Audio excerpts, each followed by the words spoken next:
Alors, vous savez que j'aime m'attaquer à des sujets assez considérables, comme le judaïsme, comme le christianisme, comme toutes sortes d'autres sujets, et en l'occurrence au socialisme. Parce que je crois que la gauche aujourd'hui est à côté de la plaque. Elle ne défend pas les véritables thèses qui correspondent à son positionnement historique et philosophique.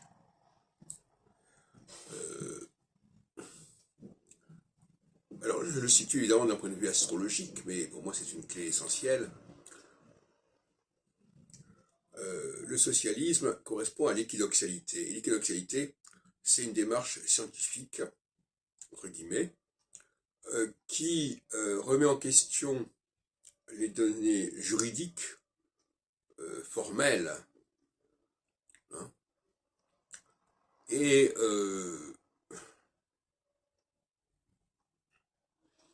ça veut dire aussi, et ça n'est pas assez considéré, que si on met en question les données formelles, à quoi aboutit-on?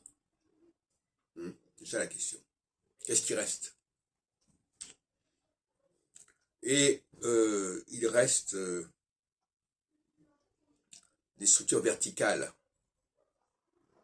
L'une des classes est une notion verticale. Et c'est un moteur vertical, si on peut dire. Et la question de ce qui est, disons, irréductible et qui ne doit pas être masqué par le droit, par les langues, par la religion, je ne crois pas que le socialisme actuel aille jusque-là. Bien au contraire.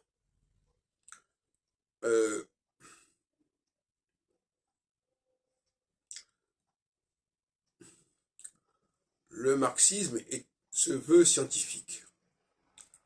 Le matérialisme scientifique, etc. Et je crois qu'il a raison.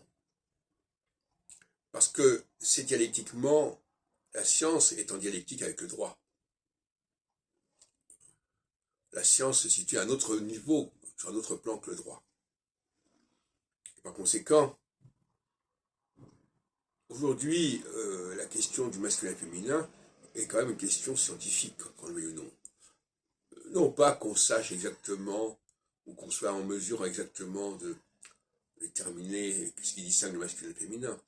Enfin, malgré tout, il y a quand même des faits objectifs et historiques qui sont là, anthropologiques. D'autres questions concernant la question juive, justement. La question juive. Où se situe la question juive? Est-ce qu'elle est réductible à des problèmes purement horizontaux, purement juridiques? Ou est-ce qu'elle transcende ces questions? La question de l'équidoxialité, c'est la transcendance, en fait. Qui transcende les clivages frontaliers, les clivages linguistiques, les clivages religieux.